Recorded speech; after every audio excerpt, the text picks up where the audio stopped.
Bueno, en fin, voy a leerlas, pero simplemente les adelanto que es una historia personal, pero no es personal. Es decir, mi intención es contar a las personas de las generaciones más jóvenes que ahora son estudiantes la experiencia de alguien que fue estudiante y ha pasado por estos 4 escenarios y he aprendido cosas en esos escenarios, los he abandonado porque creí que no había, digamos, eran situaciones cerradas sin ningún futuro y, y además, bueno, los libros que Carmen ha mostrado son libros o sea, me he dedicado, una parte de mi trabajo ha sido dedicarme al arte, en el sentido más familiar de la palabra, o sea, la arquitectura, la música, la pintura, pero al mismo tiempo me he dedicado a otras cosas, o sea que entonces un poco hablo de mí, pero además hablo de una parte de mí y cuando me he escapado de esas 4 situaciones que les voy a contar ahora rápidamente, al mismo tiempo he encontrado otros lugares y mi formación, no soy ni arquitecto ni soy artista, mi formación es filosófica y ahora inclusive soy profesor de cualquier cosa, o sea, soy, como dicen, criada para todo, pues soy criada para todo, doy clases de cine, de filosofía, de literatura, de arte, teoría de la vanguardia, de vez en cuando también la doy. Y bueno, siempre es esto. Y luego también, pero de todos modos, eso lo recalco, termino esta conferencia con un párrafo, lo resumo, pero lo termino con una propuesta muy clara y muy constructiva y muy obvia, además. O sea, no descubro la luna, sino simplemente formuló 4 ideas elementales que habría que asumirlas, digamos, más allá de las limitaciones burocráticas que impone la mega máquina académica. Bueno, dicho eso, pido disculpas, voy a leer.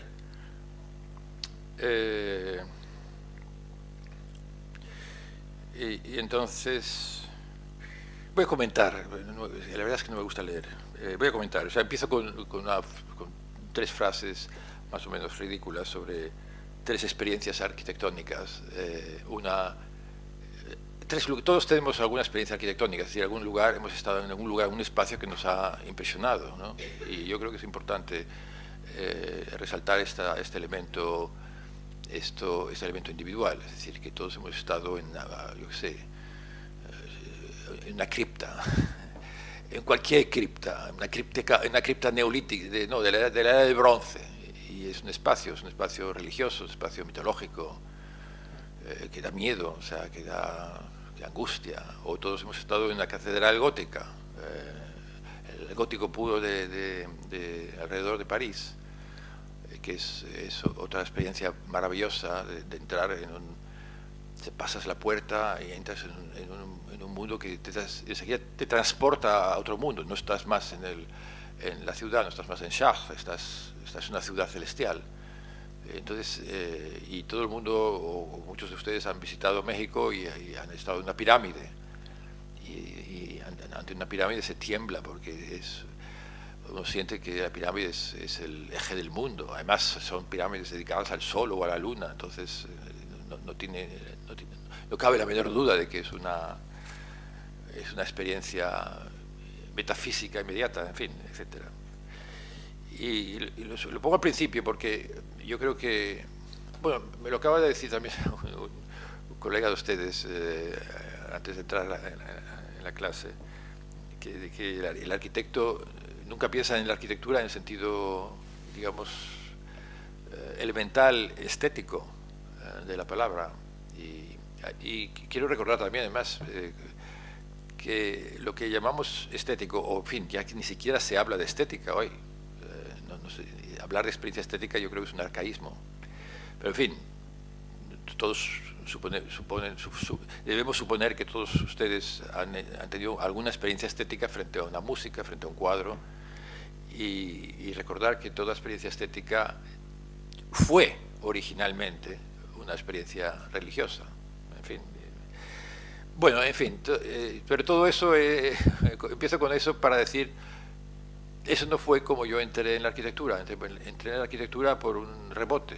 Yo vivía en Berlín y entonces, por X razones, había muerto Franco y había la democracia y tenía cierta curiosidad por ver qué pasaba aquí, y me regresé a mi ciudad natal de Barcelona, pero los filósofos no me querían mucho, entonces no pude obtener ningún trabajo en filosofía, y en cambio lo obtuve en arquitectura, que estaba al lado de filosofía, y por esa casualidad entré en contacto con el mundo arquitectónico y me fascinó. Entonces empiezo con esa historia. Lo que hablo es, de todos modos, era el primer párrafo. Cuento también que yo estudié filosofía, pero en primer lugar era una época muy especial, porque era el post-68. Y en Europa, es decir, que estudié en París y en Berlín, en los departamentos de filosofía un poco se concentraron las discusiones en torno a los sueños de crítica, sueños revolucionarios o utópicos del 68. Se reflexionaba, o sea, como ya habíamos perdido la batalla, es una frase de los situacionistas franceses en el 68, que decían: con una mano tiramos una piedra y con otra escribimos sobre la experiencia de tirar la piedra sobre la cabeza del policía. Y eso es lo que hacíamos allí en estas universidades. O sea, entonces ahí aprendí una forma de estudiar crítica, es decir, rechazábamos de plano todo. Yo recuerdo que estaba en Berlín y se criticaba, o sea, se estudiaba Kant, muy concienzudamente, los alemanes son muy concienzudos, pero se estudiaba contra Kant, y un poco pensaba siempre, se estudia Kant, se discute Kant como antes discutíamos sobre la guerra de Vietnam, o sea, como si Kant tuviese la culpa de la guerra de Vietnam, más o menos. Y yo me siento heredero de esta tradición europea, que obviamente no nace en el 68, sino que en el 68 recoge además toda una tradición intelectual anterior. Y con esta tradición hice mi tesis doctoral, El alma de la muerte, que ha citado Carmen. Esa fue mi tesis doctoral. Y claro, es una tesis que es un libro contra los grandes nombres de la filosofía moderna. Claro, esta tesis la defendí en Barcelona, poco menos que me matan. Uno de los profesores se negó a asistir, hubo todo un lío. Porque la cultura española es una cultura subalterna. Y entonces, o sea, aquí lo único que se hace son poner notas a pie de página, comentarios de texto, pues un comentario en el cual no se dice nada o no se dice nada que no se haya dicho. O sea, siempre hay que repetir algo, hay que repetir la voz del amo, o sea, hay que repetir lo que supuestamente se dice en otros lugares. Y yo, obviamente con muchos errores, pero con mucho entusiasmo juvenil y todas esas cosas, pero hice una tesis en la cual ponía de manifiesto que lo que se llama filosofía moderna era un cul-de-sac, era un camino sin salida, era una estupidez. Y yo mismo no me daba cuenta de la envergadura de lo que tenía en mis manos, pero simplemente era una especie de tesis doctoral suicida, decir, bueno, no puede hacer nada que sea decente en el medio de la filosofía. Obviamente a los colegas filósofos no les gusta este tono, y entonces pues nunca ha sido... Yo no entendía, de todos modos, cómo me rechazan tanto. Tampoco he hecho nada malo, pero ahora lo entiendo. O sea, simplemente si alguien dice, pues lo que ustedes hacen está mal, no sirve para nada y es un camino sin salida, pues obviamente ellos te echan. Entonces, esto me llevó a que yo cuando empecé a trabajar con arquitectos, o sea, como profesor de estética en arquitectura, en Barcelona y luego en Sao Paulo y también en New York, que tuviese una mirada un poco diferente sobre los grandes nombres de la arquitectura y del arte moderno. O sea, por decirlo pronto y mal, en historia del arte, digamos, el gran patrón de la modernidad, entre comillas, es Mondrian, es el racionalismo a ultranza de Mondrian, o sea, como ejemplo de más dogmático y más antiartístico que pueda haber. Es decir, el señor que pinta cuadros que son una línea recta, horizontal y otra vertical, y dice que eso es el eje del mundo y que prohíbe usar más que 3 colores puros, etcétera. O sea, este tipo de lenguaje. Es decir, lo que la crítica norteamericana llamó abstract art, y que dicho sea de paso, en España los grandes nombres, en fin, los grandes pequeños nombres del arte español asumían de manera más lacaya como lo que se podía hacer y nada más, solo se podía hacer eso. Y entonces hacían copias de lo que se exhibía en New York, esos artistas, muchos de ellos muy discutibles, pero bueno, en fin.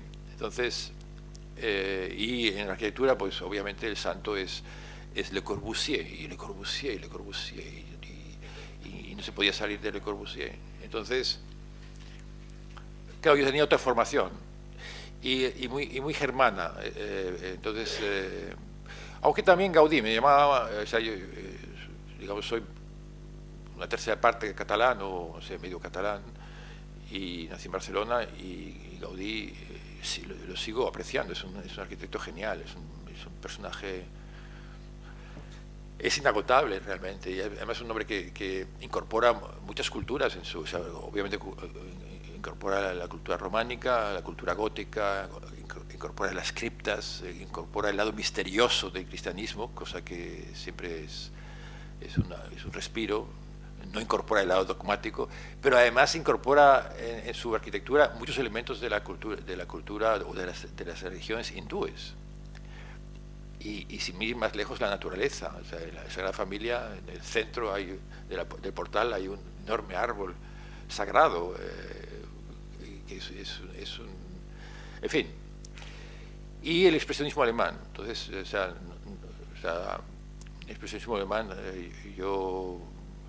En fin, para contarles un cuento bien exagerado, voy a citar un nombre que seguramente no conocen, Rudolf Steiner.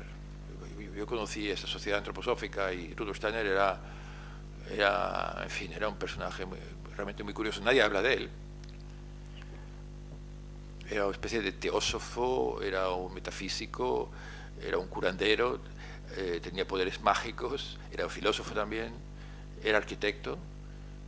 Y creó una arquitectura increíble. O sea, que les aconsejo, si tienen ocasión de viajar a Basilea, se toma un tranvía y en media hora te lleva a un sitio que se llama el Goetheanum, y es la primera arquitectura que usa el concreto en un sentido creativo. Es decir, el concreto, como ustedes saben, los arquitectos, es maleable, entonces no hay ninguna necesidad de hacer cajas de zapatos con concreto, porque se puede hacer cosas maravillosas. Y él creó una arquitectura realmente muy fascinante, y además, digamos, con una dimensión muy contemporánea, ecológica, religiosa, metafísica, simbólica. No voy a hablar más detalles, pero en fin, y entré con eso. Y entré además con una... asumí algo que en la época no se conocía aquí y que tampoco ahora se conoce en realidad, que es el experimento de Bauhaus. El experimento de Bauhaus, para todos ustedes, supongo que lo asocian con el design, o con el design industrial y con el funcionalismo. Pero el Bauhaus era todo, o sea, no era eso. Y particularmente no era, digamos, los primeros años, los primeros 3 años. O sea, la idea básica era una idea romántica. El manifiesto primero de Bauhaus reivindica el llamado obrador en español, se reivindica... Cuando se hacían las catedrales góticas, se construía al lado una casita en la cual trabajaban los artistas que hacían las esculturas, que picaban la piedra, estaban los ingenieros o los arquitectos, estaban los religiosos, o sea, era un conjunto, no estaban divididos por facultades, obviamente, estaban todos mezclados. Y la catedral gótica es el resultado de esa mezcla, es decir, de esta combinación de música, de arquitectura, de cosmología, de teología, de misticismo. Y eso es lo que se llamó, en el siglo XIX en Alemania, eso se llamó Gesamtkunstwerk, que a veces se traduce por obra de arte total, porque hay una atracción por esta palabra total muy fastidiosa, pero en realidad no significa total. Total y totalitario para mí son la misma cosa, sino integral, es decir, es una obra de arte que integra todas las artes, porque no hay o sea, las artes no están separadas, la música no está separada de la arquitectura ni la escultura de la pintura, es absurdo y es anticreador y es academicista en el sentido peor de las palabras, dividir las artes con muros y burocracias de piedra. Entonces, y en el Bauhaus entonces se hicieron cosas muy fantásticas. Nadie sabe que Schlemmer daba clases de orientalismo y que Klee se inspiraba en filosofías orientales y que Kandinsky se inspiraba en la Kabbalah y que lo espiritual en el arte es una pieza en la tradición judía de la Kabbalah. Entonces, este espíritu es lo que y que Itten era otro místico que hacía comer a sus estudiantes dietas vegetarianas y eran conocidos los estudiantes de Bauhaus porque olían a ajo. En fin, ese tipo de cosas. Y entonces intenté hacer esto en la Escuela de Barcelona con el resultado obvio de que todos los profesores se pusieron bastante enfadados conmigo y al final decidí irme.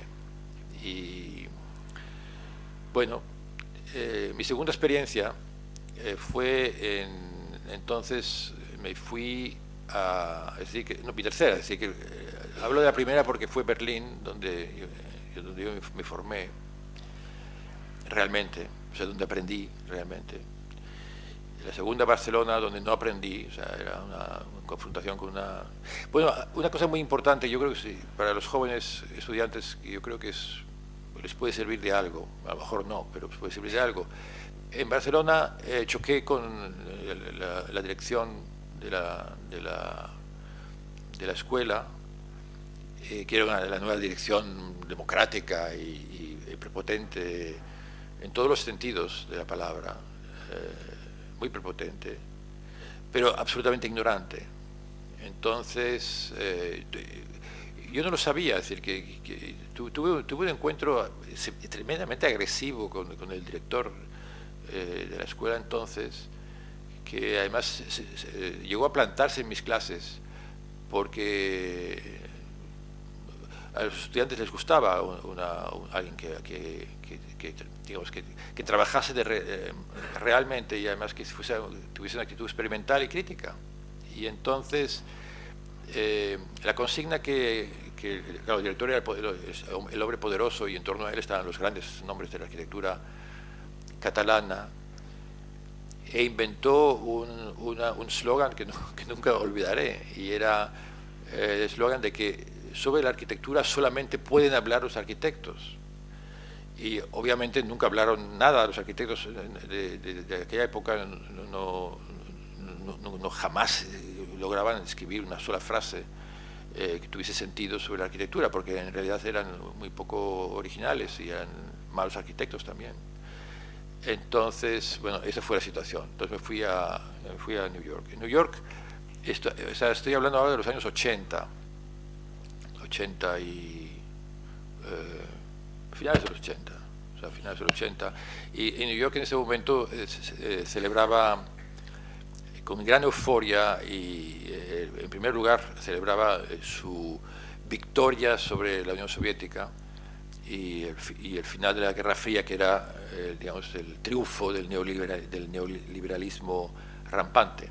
Y la expresión, hoy esto creo que está fuera de toda duda, pero si alguien quiere discutirlo, podemos discutirlo más tarde.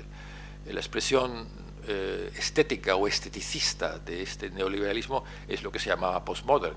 Obviamente los postmodernistas no decían eso entonces, no, ellos eran de izquierda supuestamente, pero eran eso, es decir, el eclecticismo, el formalismo y el globalismo o el internacionalismo del postmodern eran y son la expresión esteticista de este poder neoliberal. Hoy ha cambiado porque la nueva expresión ya ni siquiera es estética y ya no pasa por arquitectura y nadie habla de arquitectura. Ahora habla de los iPhones, o sea, es el mundo de la electrónica y es el mundo del control totalitario a través de la electrónica, etcétera. Pero siguen esa misma continuidad, es decir, eso es lo que también quiero subrayar. Existe una continuidad estilística, formalista, logística, institucional, corporativa, entre International Style, entre Postmodern y entre yo no sé cómo se puede llamar hoy a esta nueva, la era digital es la palabra, la era digital, es decir, el control digital, la transformación digital o sea, hoy, en el sentido de que hoy, desde los golpes de Estado hasta las guerras, hasta los genocidios y la manipulación mediática, pues es una, ya no utiliza medios rudimentarios como construcciones de espacios, sino que simplemente utilizar los lenguajes virtuales. Pero en fin, lo que me sorprendió entonces, yo era muy era joven, ingenuo y bastante ignorante. No digo que ahora lo sea menos, pero entonces por lo menos quizás lo era más que ahora.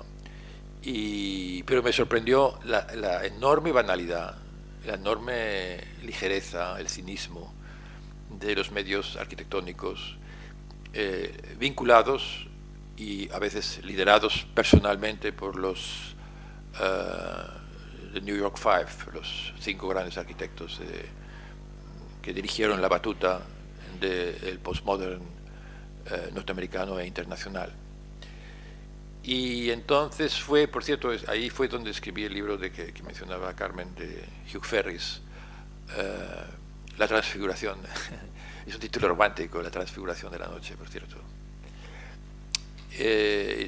Fue una casualidad que encontré este arquitecto que obviamente era en Estados Unidos un arquitecto marginal, nadie se preocupaba por él, entre otras cosas porque no era un arquitecto constructor, nunca construyó nada, era un renderer architect, un arquitecto dibujante, pero que a través de sus dibujos desarrolló una simbología especial de los rascacielos que yo, desde mi visión de outsider, vi como muy...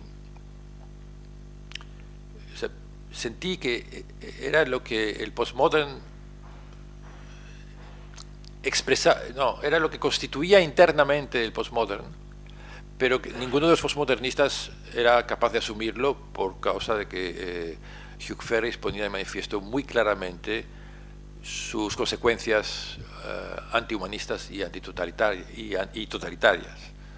En fin, entonces escribí este libro que era una crítica larvada del postmodern a través de un autor que había muerto, obviamente. Entonces, Hugh Ferris era un arquitecto que trabajó entre 1925 o más o menos, y 1950 aproximadamente. Y es autor de una distopía, de una anti-utopía muy fascinante que se llamaba The Metropolis of Tomorrow. Bueno, ahí estuve 2 años en Estados Unidos. No pude abrir mi paso, obviamente, en el medio de la arquitectura. Yo trabajaba entonces con Kenneth Frampton, fue el que supuestamente tuteló la creación de este libro. Y entonces no me publicaron el libro de Estados Unidos, entonces me lo publicaron en Málaga. Esto es gracias a Peñalosa y al Colegio de Arquitectos. Y de nuevo hice las maletas y me fui a Sao Paulo. Entonces en Sao Paulo, por casualidad también, Bueno, en Sao Paulo también di clases en la Escuela de Arquitectura de la USP, de la Universidad de Sao Paulo. Y yo tampoco lo sabía, pero llegué a una época fantástica, porque llegué al final el momento del final de la dictadura y en medio de los movimientos sociales pro democracia. Y bueno, los españoles sabemos todos que este momento es el gran momento, el momento de la transición, los 2 o 3 años de la transición en la que se formulan las críticas más transparentes y más ingenuas e inocentes, pero más verdaderas. Es el momento de la esperanza, es el momento de los proyectos revolucionarios en todos los aspectos, en la vida cotidiana, en la arquitectura, en el conocimiento. Por tanto, entonces me quedé muy fascinado. Y la ventaja con respecto a una sociedad como la española, que había vivido una dictadura fascista de 40 años, después de otra dictadura fascista de otros 20 años, y después de un siglo XIX con una monarquía absolutista y corrupta de los Borbones, que digamos, es una historia de sucesivas destrucciones del tejido intelectual allí donde pudiera florecer. En cambio, en Brasil, en relación a España, la dictadura fue más breve, fueron prácticamente 15 o no sé, 20 años. Y aquellos a los que la dictadura, en el campo de la arquitectura concretamente, que la dictadura destituyó, marginalizó o persiguió, estaban vivos. Entonces, eso permitió durante unos años, pocos años, pero durante unos años, digamos, reincorporar esta tradición perdida. Entonces, obviamente, Niemeyer y Lucio Costa no, porque ya era muy viejo. Pero de todos modos, Lucio Costa era muy viejecito, pero daba conferencias y era, en fin, o sea, obviamente ya era el abuelito, pero digamos, estaba vivo y decía cosas y formulaba ideas, y su presencia mantenía viva el proyecto maravilloso de Brasilia. Bueno, en fin, y Linabó, etcétera. Y me hice amigo de ellos, unos más, otros menos. O sea, Linabó estaba en Sao Paulo, yo también estaba en Sao Paulo, y ahí con ella tuve una relación muy estrecha. Bueno, siempre he tenido desde muy pequeño una afición a las mujeres mayores que encarnaban un papel, un poder mitológico en cierta manera. O sea, no sé si están familiarizados con... Bueno, sí, lo están, con el mito de la Gran Madre, y Lina era una mujer extremadamente poderosa en el sentido mágico de la palabra. Entonces yo estaba ahí y entonces se estableció una relación muy linda, muy estrecha, y estaba, bueno, me invitaba mucho a su maravillosa casa, que ella llamaba La Pecera, porque cuando llovía era casa de cristal, entonces era como estar en una pecera. En fin, y ahí entonces, bueno, y Niemeyer, bueno, realmente todos, Vilanova Artigas, o sea, me hice amigo de todos ellos. Algunos murieron muy pronto, o sea, Vilanova Artigas murió al año de conocerlo, porque ya era mayor. Lina murió más tarde. En fin, todos han ido muriendo desgraciadamente. Y yo aprendí mucho de ellos. Y eran personajes muy fascinantes. En primer lugar, eran todo lo contrario de los arquitectos norteamericanos, que eran unos arrogantes y unos corruptos. Esos no eran absolutamente nada arrogantes, eran muy asequibles, simplemente había que llamarles por teléfono.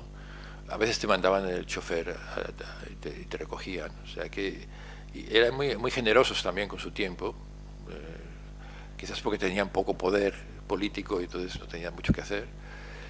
Pero entonces aprendí una serie de cosas que luego les voy a leer. Entonces, esa fue mi experiencia más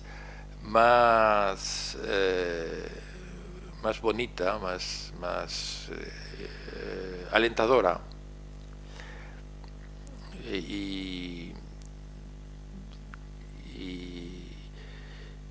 y esta es esa experiencia con la cual voy a cerrar esta charla. Voy a leer el último párrafo de esa conferencia para que no digan que no he leído la conferencia. Después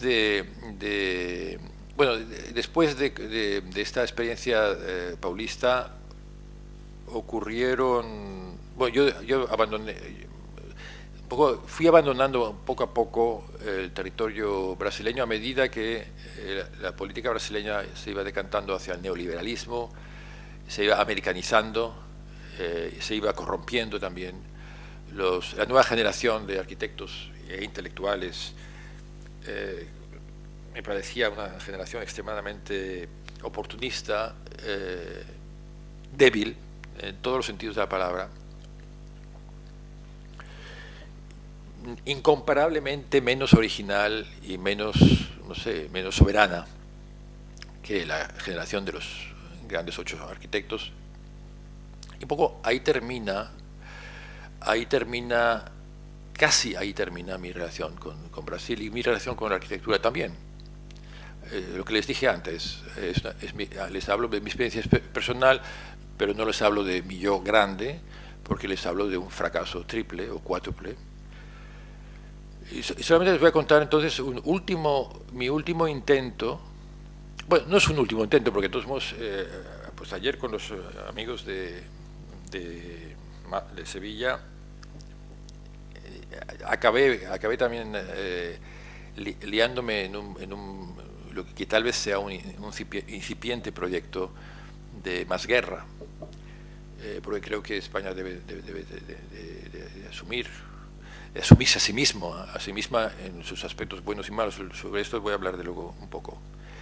Pero en fin, hice un último intento, y es el más reciente, hace como 3 o 4 años, ahora no recuerdo, son 4 o 3. Entonces, un grupo ya de la nueva generación, de arquitectos muy jóvenes, algunos de ellos habían sido alumnos míos cuando yo estaba en Barcelona,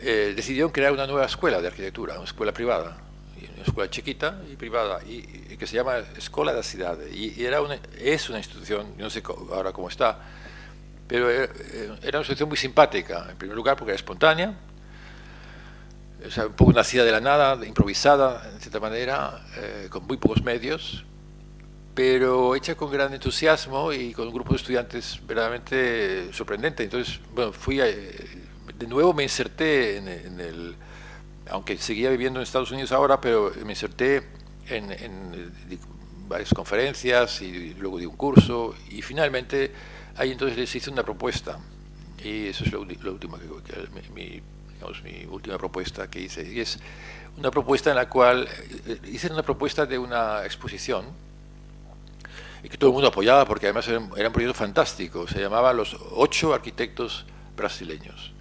y juntaba los 8 grandes nombres de la arquitectura moderna, o sea, Niemeyer, Eduardo Raidí, Niemeyer, Burle Marx, Vilanova Artigues, Linabo, Lele y Lina Bobardi, creo que no me dejó nada, y Pablo Méndez de Rocha, o sea, esos 8 arquitectos.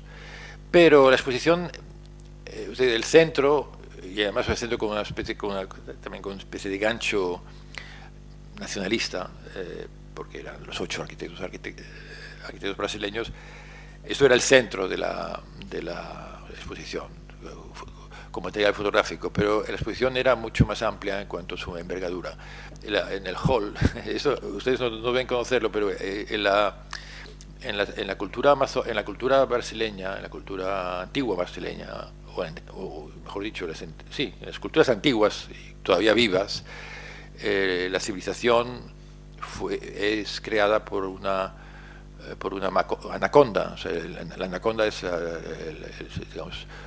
el Yahvé, o Elohim Yahvé, es el creador del orden del mundo, es una anaconda, una serpiente, la cobra grande. Y hay un poema muy bello de un poeta modernista de comienzos del siglo que se llama así, La cobra grande. Entonces, esto era una alusión interesante porque era mitológica, ligada al mundo indígena, que es un mundo colonizado y destruido sistemáticamente y asesinado constantemente.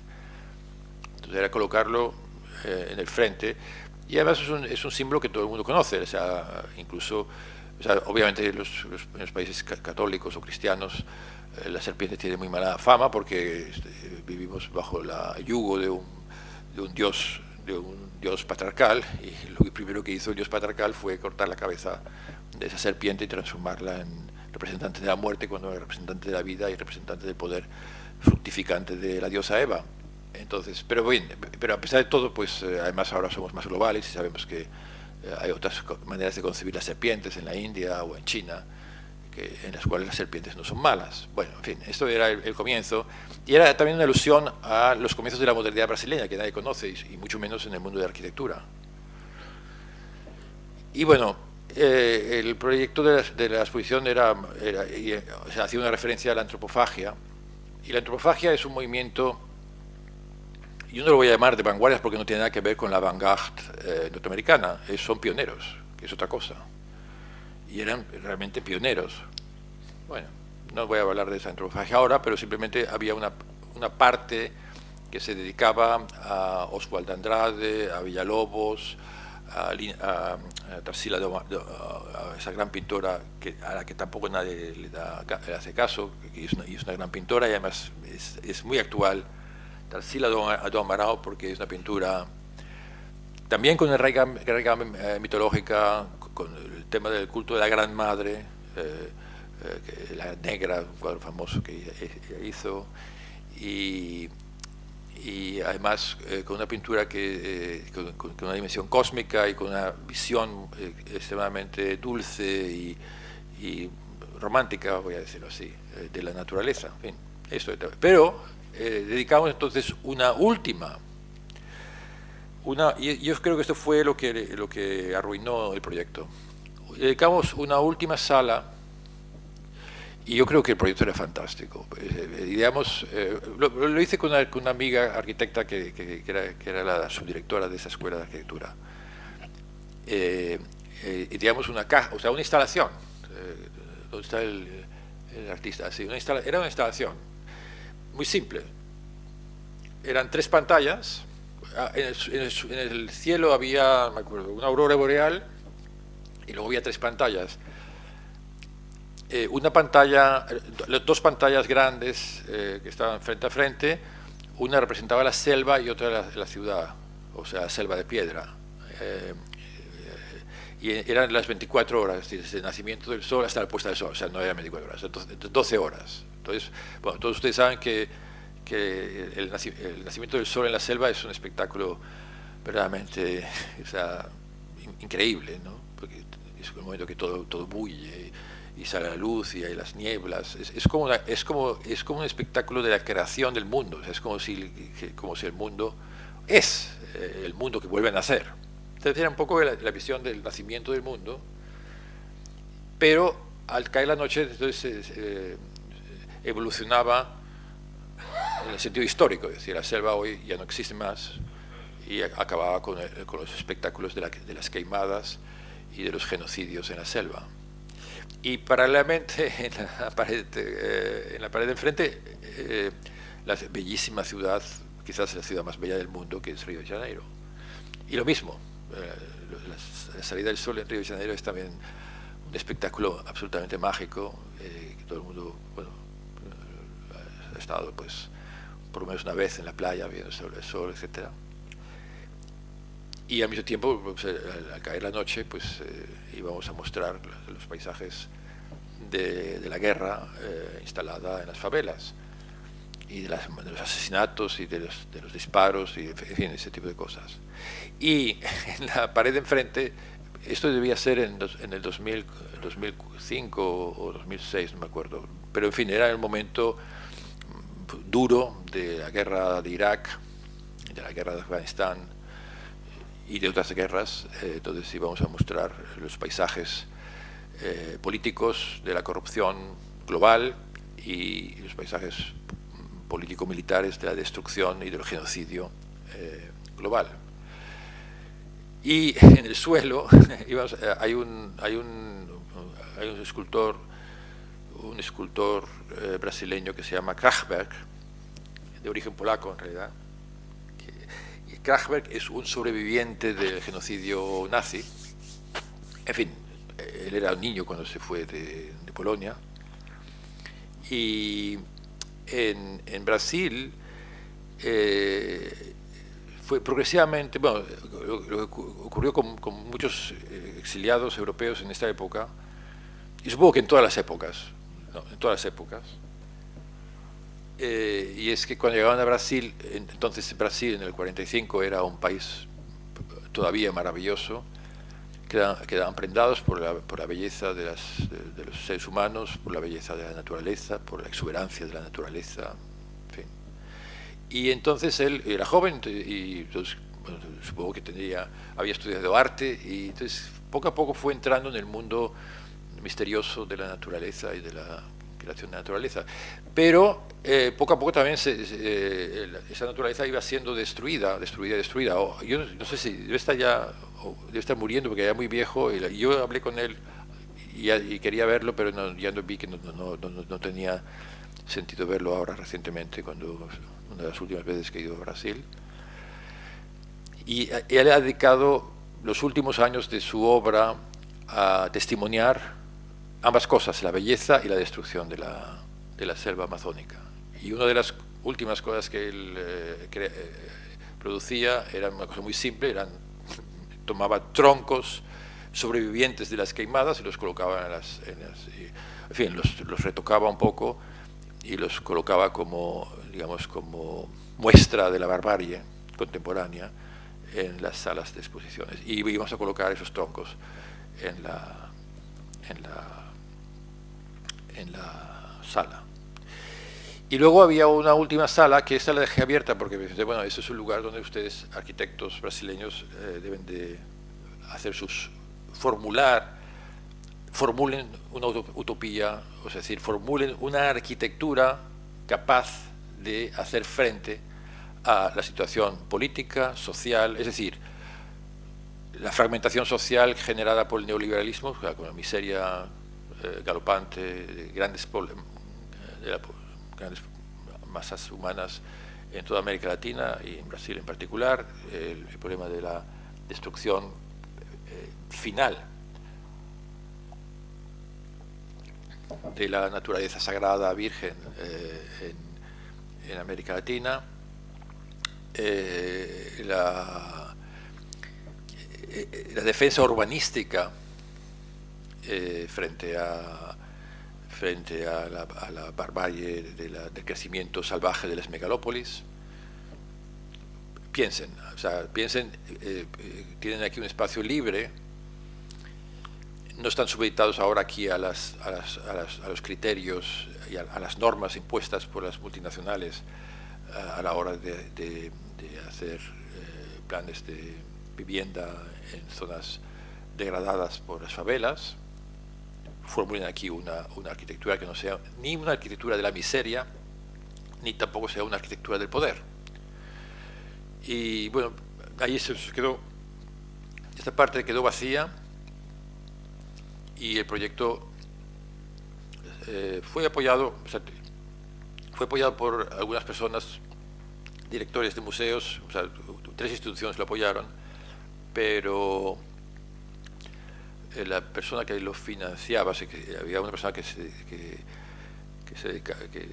tenía la parte de la financiación, y por algún motivo que nunca se aclaró, esa persona dejó de hablarme, y entonces yo entendí que el proyecto no podía medrar, no podía seguir adelante. Ni siquiera tampoco publicaron el libro que yo hice cuando vi que teníamos que hacer un catálogo ilustrado con 8 ensayos sobre los 8 arquitectos. Cuando vi que no se podía hacer, entonces simplemente escribí un librito sobre los 8 arquitectos brasileños. Tampoco lo publicaron, y entonces ahí ya me despedí probablemente para siempre de Brasil. Y hoy esos arquitectos en Brasil son arquitectos prácticamente desconocidos. Es decir, Niemeyer no, porque es un monumento político, pero sobre su arquitectura no hay o sea, ninguna referencia y en muchos casos además hay actos de vandalismo institucional, es decir, se dejan hacer añadidos y destruir, o sea, destruir bárbaramente ya no solamente el plano piloto de Brasilia, que en los últimos años yo pude hablar con Niemeyer, él estaba desesperado porque, claro, era su juguete y se daba cuenta que, bueno, en primer lugar los militares destruyeron el centro, lo convirtieron en una estación de autobuses para que las personas no se pudieran reunir, o sea, donde hay autobuses no pueden haber seres humanos porque son atropellados automáticamente. Y luego en la zona hotelera, que era una zona, digamos, con hoteles, pero digamos discreta, o sea, razonablemente controlados, ahora como era una zona muy cara, se convirtió en una concentración absurda de grandes hoteles y de shoppings, y, en fin, o sea, que han desfigurado el proyecto de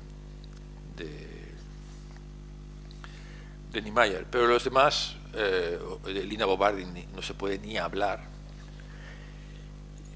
O sea, esos nombres, y de Burle Marx, que es otro,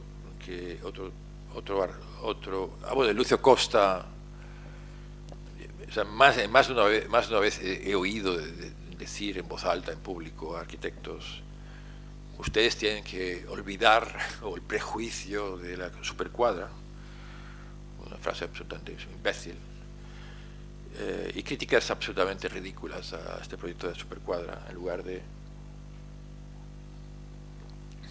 analizar. No digo que se repita el concepto, porque en muchos aspectos no se puede repetir, pero de todos modos el concepto básico, tanto social como arquitectónico y de design, es un concepto, digamos, muy digno de ser discutido, no solamente en Brasil, sino además como concepto mundial, mucho más ante la descomposición de las megalópolis y de las metrópolis contemporáneas.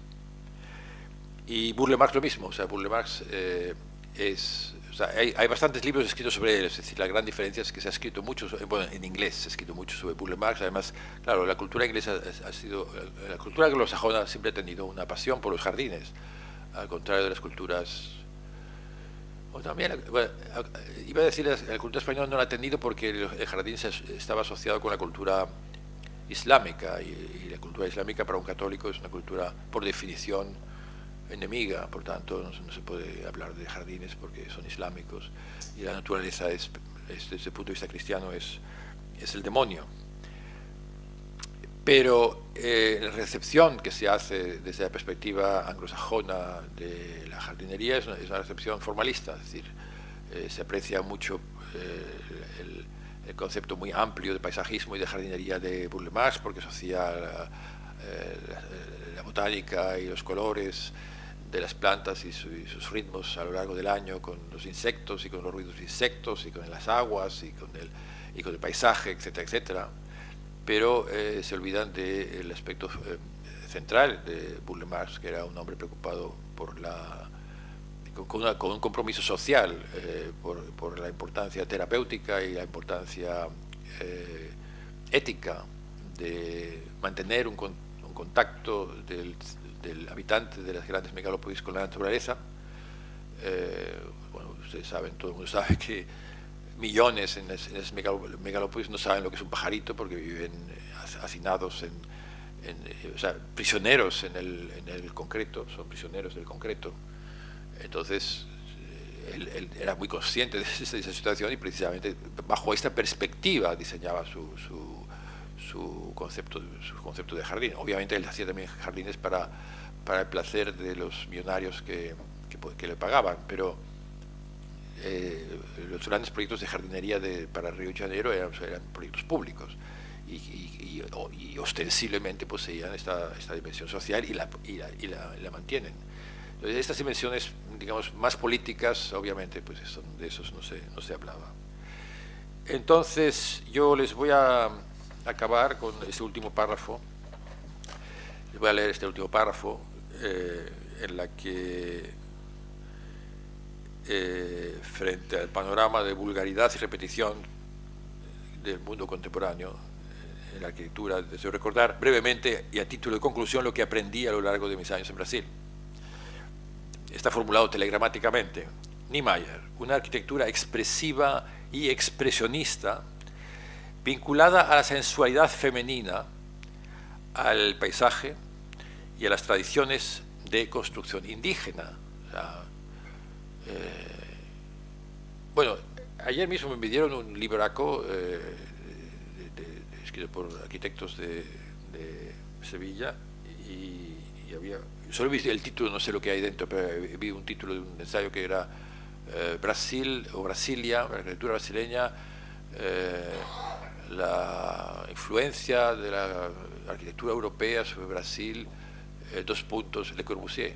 Entonces, se supone que el palafito fue un descubrimiento de Le Corbusier, pero si ustedes toman un barco y se van al Amazonas, van a ver personas que nunca han escuchado la palabra arquitectura y que viven en palafitos desde tiempos, desde milenios, porque el agua del Amazonas sube y baja, entonces solamente uno puede vivir en un palafito, porque cuando sube, si no estás en un palafito, te ahogas, ¿no? Entonces es una cosa muy elemental. Y de esta tradición la toma, o sea, no de Le Corbusier, pero en fin, y otros aspectos que o sea, eso es evidente en los proyectos de Niemeyer, en particular en Brasilia. O sea, supongo que todos tienen alguna memoria del Palacio de Itamaraty o del Palacio de Justicia. Él siempre obsesivamente integra los 4 elementos, es decir, el fuego, o sea, el sol, el aire, el agua y la tierra, y pone en medio la construcción como una construcción que articula esos elementos. O sea, y mete jardines dentro de la arquitectura. Hoy eso digamos, es más común, pero nadie lo ha hecho con la vehemencia. O sea, el Itamaraty es un verdadero bosque lo que hay dentro del palacio, y además entras al palacio y entonces dentro del palacio está el agua. O sea, eso es un elemento de una extrema belleza, que llamo expresionista en el sentido. Bueno, en fin. Y otra referencia, desde los palafitos amazónicos hasta la arquitectura monumental de las destruidas ciudades sagradas precoloniales de América Latina. Es una cosa que nadie se le ha ocurrido, pero si uno va a una ciudad sagrada como Monte Albán, o como Teotihuacán, o como Cusco, ahí encuentra este elemento básico, que es un eje, las 4 partes del mundo, el Tahuantinsuyo, que le llamaban los incas, es un eje, y los diferentes edificios, que eran edificios administrativos. Obviamente no se llamaban administrativos, sino eran templos, conventos, ¿cómo se llama? Conventos para los sacerdotes, y pirámides. O sea, eran templos y pirámides. O sea, el templo tiene una función no solamente religiosa, sino administrativa en las culturas, en esas culturas. Entonces, es lo que hizo Niemeyer en Brasilia, incluyendo que también construyó una pirámide en Brasilia. O sea, las referencias son obvias, pero está prohibido hablar de lo que ocurría en América Latina antes de llegar los criminales de guerra como Hernán Cortés y los Trujillos y compañía. Lucio Costa, la arquitectura y el urbanismo generado en torno a la supercuadra como medio de una integración urbana y social, no de una fragmentación social que hoy asumen masivamente el urbanismo neoliberal y sus administraciones públicas. ¿Sí? Bueno, hoy se hace, sin ir más lejos, en Brasil, planes de reurbanización o de urbanización de favelas. O sea, obviamente se llaman planes de urbanización, pero lo que no se toca es la separación de la favela como lugar de una clase, un lumpen proletariado, del centro de la ciudad donde vive la clase media y la gente. Es decir, o sea, esa separación no se cuestiona. Por eso no se puede hablar de Burle Marx, digo de Lucio Costa. Burle Marx la integración de la naturaleza en la arquitectura y el urbanismo como valor terapéutico y esclarecedor frente a las formas. Y subrayo el tema del esclarecimiento. Aquí se suele utilizar una palabrota que no significa nada, que se llama ilustración. Pero la idea es esclarecer, es decir, el contacto con la naturaleza es esclarecedor, en el sentido de que solamente cuando salimos del concreto nos damos cuenta de cómo es el mundo, de que la tierra es fructífera y de que las semillas crecen y que la naturaleza no es algo ajeno a nosotros, sino somos parte de ella. En fin, en ese sentido es un concepto no racionalista, no tecnocrático, de esclarecimiento. Y Lina Bo, la arquitectura como medio de restauración de las memorias mitológicas y culturales y como espacio social democrático. O sea, eso es una referencia, bueno, espacio social de encuentro físico y de creación democrática de la cultura. Una arquitectura concebida como el medio abierto a las expresiones artísticas individuales y populares. En primer lugar, Lina Bo no era una arquitecta en el sentido burocrático de la palabra, sino era una persona que convivía con poetas, con chamanes, o sea, con chamanes afrobrasileños, o sea, ahí se llaman Pais de Santo o Maes de Santo. Ella misma había sido iniciada al candomblé. En su arquitectura introduce elementos simbólicos. Obviamente hablar de símbolos y de mitos en la arquitectura está prohibido. Nadie puede hablar de ese tema, pero es obvio. Es obvio que cuando ella, esto lo ha estudiado en un libro maravilloso, Olivia de Oliveira, mi amiga Olivia de Oliveira, pero es un personaje que no es respetado ni mucho menos en los medios arquitectónicos. O sea, cómo juegan esos elementos simbólicos y mitológicos en su arquitectura, y además es una arquitectura que está puesta al servicio de la creación artística en el sentido amplio de la palabra. O sea, sus grandes obras son museos, sus grandes obras son salas de exposiciones, teatros, o sea, espacios públicos, y espacios públicos para la creación, o sea, talleres, etcétera. Y para un concepto, y eso es muy interesante, un concepto de recreación. Y mire que la palabra recreación es una bella palabra en castellano, recrear, que significa entraña juego, entraña diversión, entraña descanso también, pero entraña creación. No es entertainment, no es entretenimiento.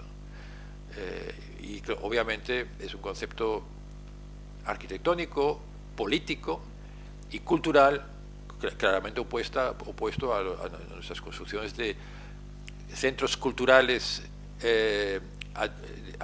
concebidos como centros burocráticos, o los conceptos de cultura mercantil, o sea, comercial, para un concepto mercantilizado de cultura, es decir, los panópticos de los shopping centers y de los malls en el mundo contemporáneo. Bueno, con esto termino mi plática. Les agradezco su atención y tal vez tengan preguntas o tengan protestas, quejas.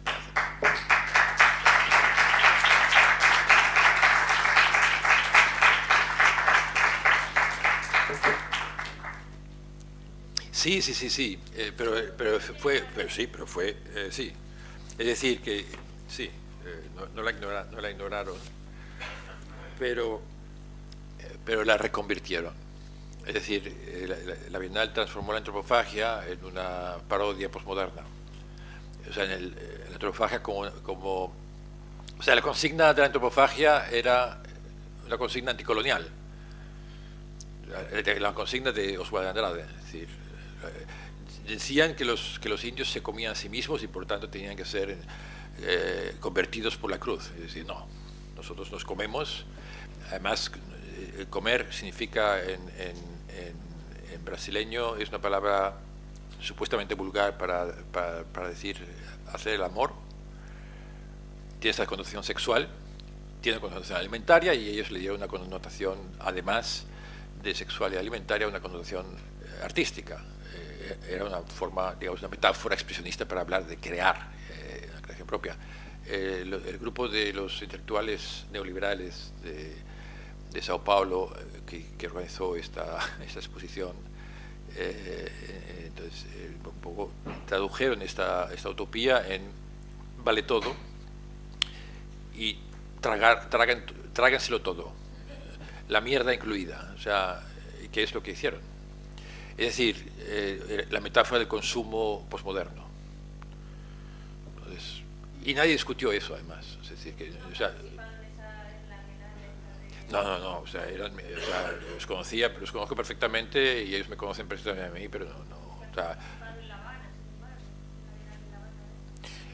sí, una vez en La Habana, porque yo escribí un libro sobre la colonización americana, y entonces la Bienal, no me acuerdo, la del 92, que era sobre, ellos se dedicaron al tema de la colonización.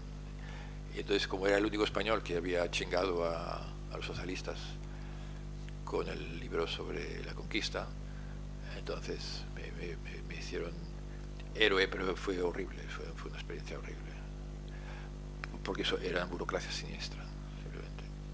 Pero en fin, volviendo a Sao Paulo, sí, es decir, que pusieron el nombre de antropofagia, pero o sea, le dieron la vuelta, le dieron exactamente la vuelta al concepto de antropofagia. Es decir, yo creo, pues eso es mi opinión personal, nadie me hace caso en América Latina. Bueno, no sé si nadie me hace caso. Pero en fin, armo guerra con ese tema, y la tesis es... en primer lugar, o sea, la primera tesis es el concepto de avant-garde. O sea, si ustedes leen los textos de los artistas europeos de los 2 primeros decenios del siglo pasado, nunca van a ver, exceptuando los futuristas italianos, que tampoco utilizan la palabra avant-garde. Excepto, o sea, la palabra vanguardia es un concepto militar, o sea, es un concepto desarrollado por los teóricos. Von Clausewitz es el que lo usa de manera en el siglo XIX. Entonces, se utilizó también en los poetas franceses en torno a 1970, y Baudelaire menciona también con sorpresa, caramba, esos poetas de hoy utilizan metáforas militares. Pero o sea, Picasso, por ejemplo, clara y taxativamente niega, o sea, rechaza el concepto de vanguardia. Ni siquiera menciona la palabra, porque la palabra no estaba de moda, pero decía hablar de arte como se habla de un tren, el que va delante, el que va detrás, y si llega más rápido o más deprisa es una imbecilidad. Y habla en términos muy duros, de pendejada, de imbecilidad. Rechaza el arte como un movimiento y como un proceso, o sea, además lo dice literalmente. Pero en Klee, o sea, en ningún artista, en ninguno de los grandes artistas se encuentra este concepto. Este concepto fue introducido por los mediocres críticos norteamericanos de la posguerra. Y además fue introducido como concepto lingüístico. Ayer se lo comentaba a los de Sevilla, la crítica más deliciosa del concepto de avant-garde viene de Frank Lloyd Wright, que decía, ustedes a los Barr y a los Hitchcock y a los Johnson, les decía, ustedes han inventado, lo llaman International Style, pero en realidad lo que han creado ustedes son lenguajes automáticos. Y el concepto de lenguaje automático es muy bueno, porque desgraciadamente es lo que hacemos todos los días en las escuelas, o sea, y no solamente en arquitectura. O sea, el proceso de aprendizaje hoy consiste en hacer aprender a los estudiantes un lenguaje automático que puedan aplicar para siempre a cualquier cosa. O sea, entonces, sí, ese es el... Entonces, la tesis que defiendo entonces es, bueno, tanto en Europa podemos hablar de pionero, o sea, Kandinsky es un pionero, no es avant-garde, porque Picasso es un pionero, pero no es avant-garde, no hizo ninguna guerra, no trató de masacrar a ningún enemigo, simplemente creó nuevas formas. Y en ese sentido también la antropofagia brasileña fueron pioneros en un sentido muy parecido a los pioneros del expresionismo europeo. En el sentido de que, o sea, bueno, significaron un corte con las tradiciones precedentes y se centraron toda una serie de elementos, de bases, de criterios estéticos y no estéticos que hicieron posible una cultura moderna. La palabra moderna también aquí la menciono con mucho cuidado porque es una palabra que no significa nada ya, pero en fin, para entendernos coloquialmente es lo que ha hecho posible, pues, o sea, Niemeyer, esto también lo comentaba ayer, Niemeyer, cuando ya era muy viejo, lo entrevisté cuando tenía 103 años y entonces le pregunté, como ya no tenía memoria sobre, o sea, no se podía hablar con él, no estaba desconectado con el mundo y su memoria le fallaba. Entonces le pregunté por su juventud y entonces me contó que donde él aprendía era con la bohemia de Sao Paulo y de Río de Janeiro, y que era amigo de Mario Andrade, y que era amigo de Villalobos y otros en fin, del grupo de los, digamos, de los modernistas paulistas y brasileños, y que con ellos se formó. Y esto también lo subrayo porque aquí quedan algunos estudiantes.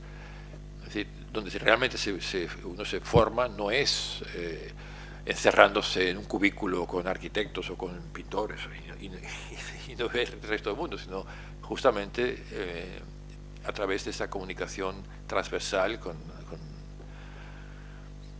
el resto del mundo humano y no humano. O sea, ese es el elemento. En fin, entonces, yo reivindico esto, además, claro, en términos latinoamericanos, es el único movimiento, es el único proceso intelectual que integra poetas, integra arquitectos, integra compositores, grandes nombres del arte, y los integra en un proyecto que más es claramente anticolonial, es claramente antiimperialista, es de izquierdas en el sentido, digamos, razonable de la palabra, no eran, o sea, Oswald de Andrade, eso lo decía Niemeyer, Oswald de Andrade era una persona muy rica, era un millonario.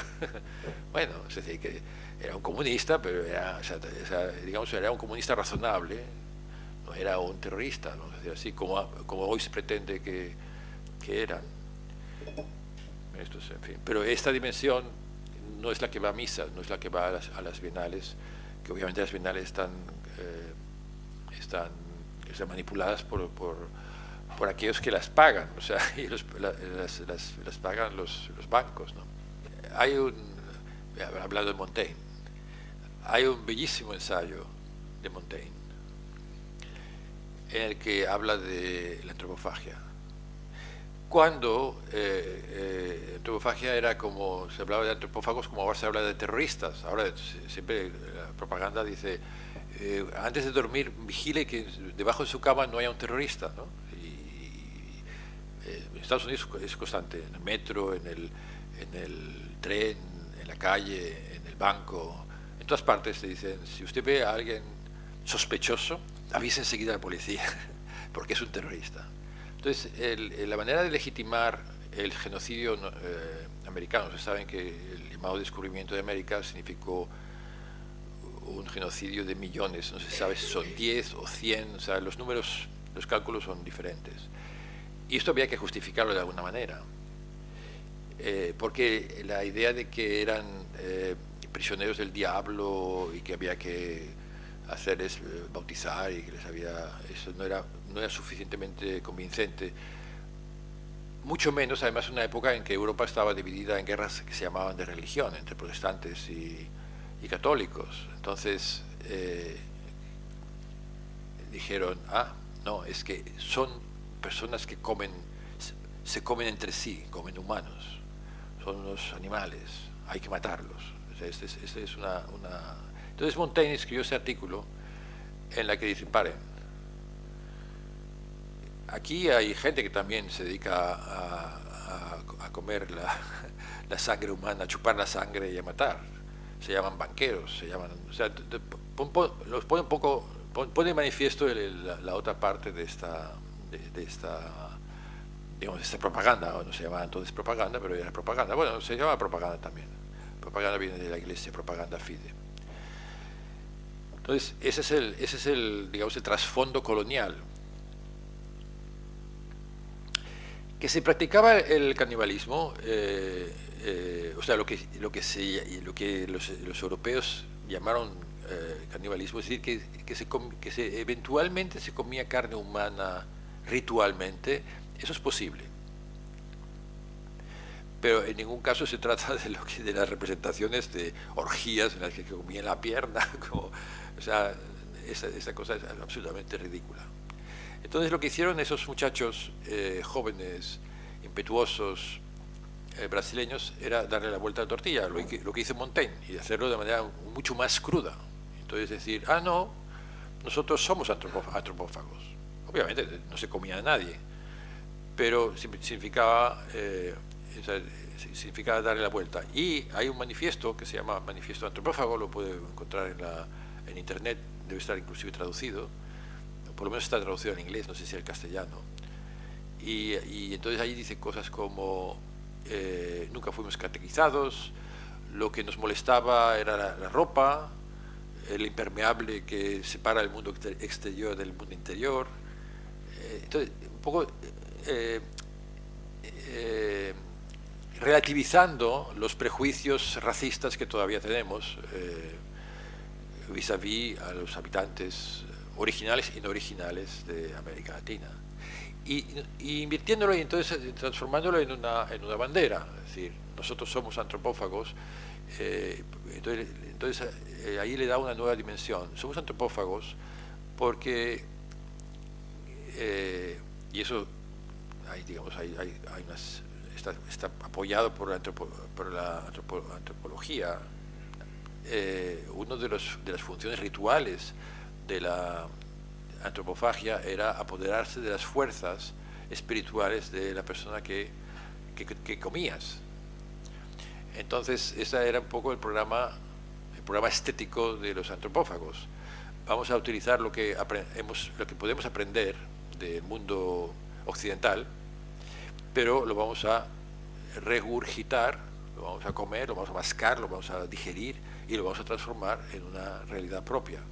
Esta es, digamos, en sustancia el proyecto antropofágico brasileño. Y es una respuesta como muy lógica y muy espontánea, muy comprensible, pero claro, tiene esos elementos que molestan, que todavía molestan al establishment intelectual pues europeo y norteamericano, y obviamente es un acto de sagacidad.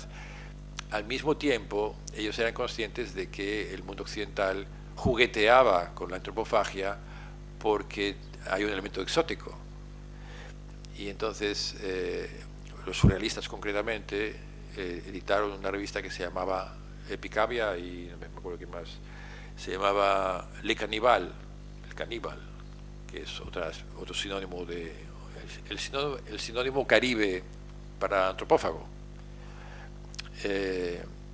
Entonces, probablemente esto Oswald Andrade sabía de la existencia de esta revista, que editó solamente 2 números, y es una revista, la francesa surrealista, absolutamente tediosa y aburrida y estúpida, y ellos digamos, tomaron la idea y le dieron un carácter propio. Y obviamente tiene sentido reivindicar el canibalismo en un país latinoamericano, y no tiene sentido reivindicar el canibalismo que no significa nada para un francés de París. Es lo que puedo, no sé si he explicado bien el sentido por el cual yo también me siento antropófago. Bueno, la comunión, los misioneros tenían grandes problemas para explicar el acto caníbal del catolicismo, y al mismo tiempo decir que los caníbales eran ellos, eran los otros. Eso fue uno de los problemas que tuvieron. Pero pasa es que ellos tampoco, como ellos estaban en contacto directo con esos personajes que no eran caníbales miren, una anécdota que me contó una vez viajando por Venezuela, un pueblo, me presentaron a una persona, era un local, un campesino, y me dijo, bueno, pero tú había viajado, o no sé si había viajado, sí, había viajado a España. Y entonces me dijo, usted es español. Pues le voy a contar una anécdota que se la tengo que contar. Cuando estuve en España y fui presentado a un español, el español me preguntó, y dígame, ¿y ustedes siguen comiendo a humanos? Es decir, y es una anécdota que me creo, es decir, que en España todavía se podía creer hasta fechas relativamente tempranas que existía el canibalismo actualmente. En fin, pero ese es el tema, y yo creo que digamos, bueno, digamos, en términos generales, en términos teóricos generales, la propuesta que yo les hago es preciso revisar absolutamente el concepto de arte moderno. Es darse cuenta, en primer lugar, que, bueno, eso sí, supongo que todos lo aceptamos, que el gran momento europeo, el gran despertar europeo, la gran ebullición artística tuvo lugar en este periodo muy breve entre la Guerra Mundial y el surgimiento de los totalitarismos comunista, fascista y democrático, y después la guerra. En este periodo de 20 años es realmente cuando se crea todo. Inclusive hay un libro de Einstein, del crítico Carl Einstein, ¿no? Carl Einstein era un hombre... Carl Einstein además estuvo en España en la Guerra Civil, era un judío progresista y un tipo muy inteligente, un poeta y un crítico de arte. Y en 1927-28, él era berlinés, Propylaen Verlag publicó una magna historia del arte mundial. Esas enciclopedias, el arte en Egipto, el arte en la China, etc. Y el último volumen era dedicado al arte del siglo XX. Es un libro muy bonito porque es un libro del arte del siglo XX, un volumen muy grueso, escrito en 1929, o publicado en 1929, y uno piensa, bueno, el siglo XX en 1929 acababa de empezar, ¿no? Y sin embargo, usted lo abre y está realmente todo lo que vale está allí. O sea, están todos los movimientos y todos los grandes artistas están ahí. Es decir, es el momento de la explosión creadora europea, que además irradió por el mundo entero. Bueno, lo que dije antes, eso no es vanguardia. Entre otras cosas, no se puede llamar vanguardia porque las concepciones formales, las concepciones estéticas, las concepciones políticas, los proyectos urbanísticos y arquitectónicos, la música es muy diversa, no se puede reducir a una fórmula. No puedes reducir a una fórmula la música de Schoenberg y la pintura y la arquitectura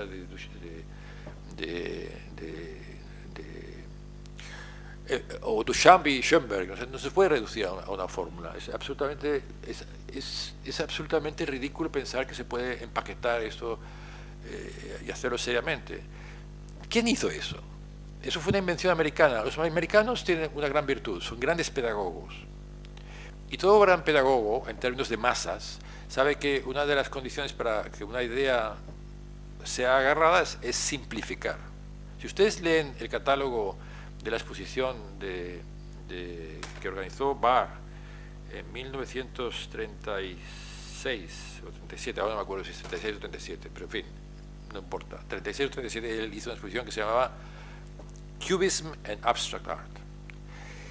Y en el catálogo, y ahí están, digamos, o sea, como en el libro de Einstein,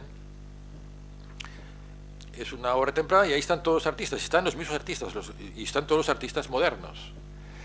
Pero si usted lee su interpretación del arte europeo, es absolutamente patética. de un imbécil que debería tener serrín en la cabeza y que lo reduce todo a fórmulas extremadamente sencillas y fáciles. Pero claro, las fórmulas sencillas son las que van a misa. Y entonces ahí se asumió pues, que el arte europeo era arte de vanguardia y que el arte de vanguardia era arte abstracto y que el arte abstracto era arte racional. Y punto. Y esto lo hemos asumido. Entonces, yo creo que hay que romper esta... Hoy están todas las condiciones para romperlas, porque además debajo de todo eso había una concepción antiartística. Siempre hay un crítico del siglo XX norteamericano que decía el norteamericano no tiene el menor aprecio ni el menor respeto por el arte, excepto allí cuando una obra de arte vale millones. Y no respeta al artista sino al millonario, por eso Picasso. Es una caricatura, pero en cierta manera es cierto. O sea, el elemento central de las... En fin, eso se puede discutir, pero el elemento central de esa crítica de Barr es una antiestética. Y es antiestética, o sea, quien reduce una obra, quien es capaz de reducir una obra, piensa en una obra de arte, o sea, no sé cuál le puede gustar más. Si usted reduce por no salir de Andalucía, si usted reduce al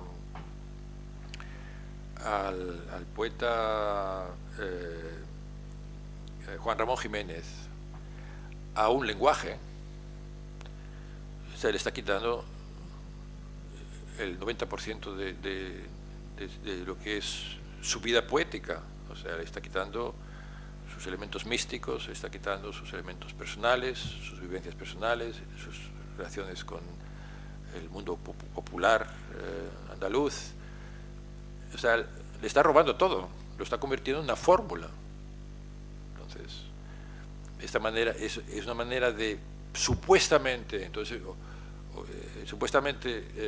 hacer una recepción, pero que al mismo tiempo niega el aspecto fundamental de lo que es su visión estética, pues de la vida y de la muerte, y del amor y del fascismo, etcétera. O sea, todo su sustancia. Eso es lo que hizo Barr y digamos, la consecuencia hoy es que en Estados Unidos no hay producción artística. Y si usted hoy va al MoMA, o sea, en el MoMA puede haber grandes exposiciones, pero todas son exposiciones de arte del siglo XX, porque no hay artistas. Entonces se pregunta, bueno, ¿no hay artistas? ¿Qué significa? ¿Que la gente ya no sabe hacer arte? O sea, ¿qué pasa aquí? ¿O se han muerto los artistas o los han asfixiado? ¿O los han metido en la cárcel? No, hay artistas. Todos conocemos a artistas, incluso podemos conocer a grandes artistas, pero simplemente se quedan con sus obras en casa. Me lo acaba de decir Carmen. O sea, yo no muestro mis obras porque no tengo relación con galerías y tampoco hay galerías. Es decir, hoy damos ya por entendido de que la comunicación a través de la obra de arte, es decir, la comunicación que el artista hace en nombre de su experiencia personal intensa sobre una realidad que puede ser íntima o puede ser no íntima, que esa comunicación no tiene valor alguno. Lo mismo que decíamos antes de la comunicación intelectual. Y esto viene precisamente de esta parodia creada por el MoMA, con las dos grandes exposiciones que organizó Barr, que fue International Style, en la cual se definía este concepto absurdo, un estilo internacional, y el arte abstracto, y luego hizo una tercera que era el arte surrealista. Entonces, son las tres clasificaciones en los tres cajones en los cuales se ha metido el arte contemporáneo. Bueno, le acabo de mandar un email hoy a las personas que conocí ayer, bueno, que volví a ver ayer, con una propuesta. Entonces les decía, la propuesta consiste en lo siguiente. Bueno, una cosa que no les he dicho a ustedes es que he creado una revista de papel y electrónica con la intención de establecer vínculos entre diversas ciudades latinoamericanas, o sea, mexicanas, colombianas, brasileñas, y entonces pensé, bueno, a raíz de una discusión y de un libro que me dio, o sea, de la tesis doctoral que me dio ayer, usted debe conocerle, Paco Márquez. Bueno, él usa, en fin, entonces, él, he visto que él utiliza el concepto de Habermas de la modernidad incumplida, el título que él asume, y el análisis que él hace utiliza este concepto. Es un concepto prestado y eso siempre es un poco así, pero bueno, en fin, lo que he visto entonces es que él tiene una clara conciencia, digamos, generacional de un fracaso de un proyecto de modernidad. Entonces, la respuesta que le he dado es muy bien, de acuerdo. Vamos a partir de su tesis, de la modernidad incumplida. Ayer en la conferencia les dije, bueno, es que la modernidad, tal como ustedes la han entendido, o sea, tal como ustedes la han comprado, empaquetada y etiquetada y con precio de venta, además un precio caro, no estaba para ser cumplida, era mentira. Esta modernidad empaquetada por el MoMA es irrealizable, es una estupidez. O sea, ¿qué va a hacer? ¿Una ciudad mondriana? ¿Una ciudad le Corbusiana? O sea, yo me suicidaría. Cualquiera persona se suicidaría. Además, esas ciudades sabemos que crean hoy vemos sus resultados. Los llamados terroristas nacen de allí, los grupos marginales, los narcotráficos, la prostitución, todo nace de este... O sea, no digo que sea la causa del urbanismo, pero es decir, cualquier persona que viva en esas condiciones se convierte en un monstruo. Esto no está para realizarse. Se han equivocado de ficha. El punto de partida era erróneo. Bueno, entonces, le he dicho, vamos a reunirnos, vamos a preparar un nuevo número y entonces vamos a hacer lo siguiente. Los españoles tenemos la buena costumbre de ignorar la propia realidad. Es decir, que si tienen un poeta genial como Juan Ramón Jiménez, yo no lo leo. Y Andalucía tiene algunos poetas geniales. Entonces, empecemos por aquí. Y no sé bueno, obviamente yo detesto la arquitectura moderna, es decir, esas cajas de zapatos como la que estamos, todo el mundo la detesta. O sea, las utilizamos cuando tenemos otra cosa, pero ningún turista va a hacer fotografías aquí, ni un selfie.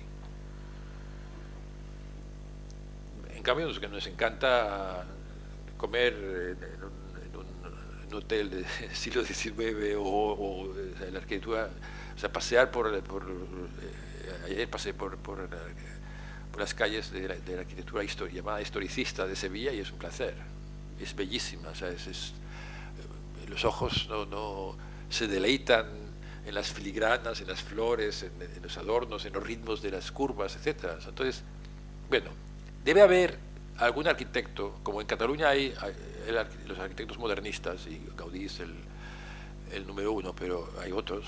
Debe haber también aquí algún arquitecto que haya sido olvidado, pero que ha generado cosas maravillosas, como, digamos, debe haber algún arquitecto que esté a la altura de García Lorca, vamos a decirlo así. Muy bien. Agarren este arquitecto. Y luego agarren, he sugerido también que debe haber también, no lo sé, ustedes lo deben saber mejor que yo, debe haber algún moderno fascista. Y romper entonces esta supuesta teoría de que el fascismo significa, que la modernidad significa democracia. No, la modernidad significa totalitarismo. Obama es un presidente moderno porque es un presidente totalitario. Y Hitler, o Mussolini, más que Hitler, porque Hitler tenía otro proyecto, pero en fin, Mussolini era un paradigma de la modernidad italiana, eso es muy conocido. Y el futurismo fue un movimiento fascista y modernista al mismo tiempo. Entonces, este elemento debe existir también aquí en España. Bueno, luego, analizar todas las barbaridades que se han hecho en el nombre de la modernidad en los últimos 30 años, que son muchas. Con analizar un par de casos es suficiente. a título de muestra. Y a continuación, entonces, no vamos a quejarnos de la modernidad incumplida, porque esto es como decir, bueno, pues no sé, o sea, mi esposo me puso cuernos, o sea, bueno, pues, ¿por qué te has casado con un imbécil? O sea, simplemente, el error está en elegirlo, ¿sí? Entonces, plantear, en lugar de hacer los cantos nostálgicos de ay, qué pena, qué desgracia, que es una cosa que también tenemos tendencia a hacerlo, decir, bueno, ¿qué es lo que precisamos? ¿Qué es lo que precisamos? Este mismo paseo que acabamos de hacer con Carmen me ha guiado por esas... Es bellísimo este barrio. O sea, hay casas que son muy bellísimas y tiene una escala muy, muy agradable. Sí, está abandonado, pero se puede perfectamente pensar un proyecto alternativo para este barrio. Y digo esto porque lo acabo de ver, pero en fin, debe haber quizás otros ejemplos mejores. Pero entonces decir, bueno, ¿qué es lo que hay que hacer en las ciudades para hacerlas vivibles? Socialmente, políticamente, ecológicamente. Bueno, y luego hay un elemento que es un elemento hoy claramente futurista y necesario. Vivimos bajo ya claramente la amenaza de lo que se llama global warming, que es un proceso irreversible. Global warming no solamente significa que vamos a padecer veranos más calientes y inviernos más fríos, o inundaciones constantes en las ciudades portuarias como Málaga. A lo mejor nos podemos bañar pronto aquí en las playas, en esta plaza será una playa, pero significa además la destrucción de especies, significa la destrucción de ciudades, de formas de vida, etc. Entonces, este elemento ya debe de incorporarse en la formación de un arquitecto. Y ayer mencionaba, yo no sé si ustedes lo conocen, esto, yo leo la prensa solo de vez en cuando, pero me enteré cuando hubo el cambio de régimen de socialismo al PP. Me llamó la atención una pequeña noticia en la que leí que que el esposo de la vicepresidenta fue nombrado automáticamente directivo de Iberdrola. Y entonces, poco después leí que Iberdrola aumentó las tarifas en plena crisis económica, una proporción bastante fuerte, y que poco después esta misma corporación, pero ya sin mostrar la cara a través de su esposa, en fin, o de todo el aparato burocrático del PP, prohibió el uso de energía solar, lo que es una barbaridad. Es decir, es un acto, es un crimen, es una cosa, o sea, inconcebible, pero además en términos incluso políticos. En Estados Unidos yo recibo cada mes 5 llamadas diciéndome que me colocan esas cosas solares gratuitamente, o en fin, me descuentan, no sé qué, o sea, me hacen descuentos, créditos blandos, etcétera. Es decir, porque es lógico, necesitamos energía, pero estamos amenazados por las energías duras, que son las causas de guerras, que son las causas de constantes catástrofes ecológicas, etc. Entonces, bueno, esto necesariamente se tiene que incorporar al concepto, a un nuevo concepto de vivienda, en términos pragmáticos. Ahora, en términos, digamos, poéticos, debemos ir más allá. No tenemos que asumir la voluntad de esas corporaciones siniestras como Iberdrola. Entonces, bueno, sabemos que uno de los grandes problemas que tiene el ser humano hoy es la depresión, es la soledad, es la falta de sentido, y eso tiene que ver con una relación, entre otras cosas, estropeada con nuestra naturaleza y con la naturaleza física. Viene de muy lejos, o sea que podríamos dedicar muchas horas a analizar si viene solamente de la Biblia, o viene del catolicismo, o viene de la tecnocracia, pero es preciso solucionarlo. Entonces, y es un campo maravilloso, y es un cambio además no solamente maravilloso en el sentido de que, o sea, es un campo muy poético, y es un campo que abre los ojos en un sentido muy amplio. Es decir, se puede hacer un proyecto, y yo tengo amigos que han hecho estos proyectos en los cuales intervienen arquitectos, urbanistas, poetas, botánicos, y hacen proyectos de viviendas vivibles realmente y que con una perspectiva futura. Las grandes concentraciones urbanas militarizadas no tienen futuro, eso es una barbaridad. Entonces, eso es lo que le he propuesto a Márquez, a Paco Márquez, si quiere hacerlo. Y es un juego divertido, además, o sea, nos podemos divertir. O sea, es muy aburrido hacer cajas de zapatos. Y es una manera también de explorar un territorio desconocido. Y al mismo tiempo algo que deberíamos de aprender los españoles en el sentido, también en América Latina es una especie de enfermedad que es un poco la autohumillación. No valemos nada, somos una mierda. Solo vale lo que nos viene dado, empaquetado de New York. Oh, New York. Y en New York solamente veo imbéciles, o sea, no he visto un ser decente en todo el tiempo que he estado allá. Lo digo tranquilamente, o sea, no he conocido un solo intelectual honesto en todo el tiempo que he estado en New York. Y estoy harto de gente corrupta que solo busca poder. Y claro, ahí o sea, si hay que tener poder de manipulación, de conocimiento o de tecnología, New York es un buen lugar. Bueno, pues, o sea, darse cuenta de que esos grandes centros de poder no son creadores, son por naturaleza anticreadores. La antiestética nació allá, es Duchamp. Ese nihilismo es la ideología dominante en el mundo anglosajón hoy. ¿Por qué? Porque, claro, o sea, lo último que pueden admitir es el gesto inocente, vamos a decir, en el sentido romántico de la palabra, de la estética romántica. Eso es lo que, o sea, el schilleriano, de la ingenuidad schilleriana, eso es lo que no pueden soportar, porque es una cultura decadente.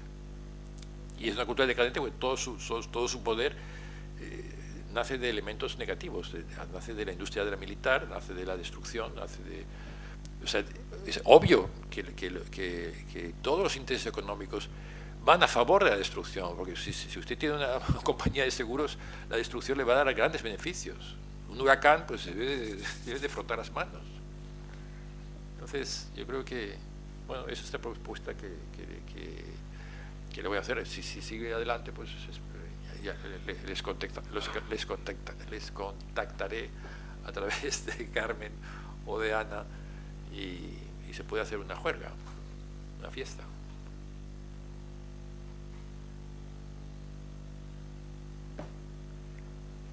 ¿Acabamos aquí? Bueno, pues gracias.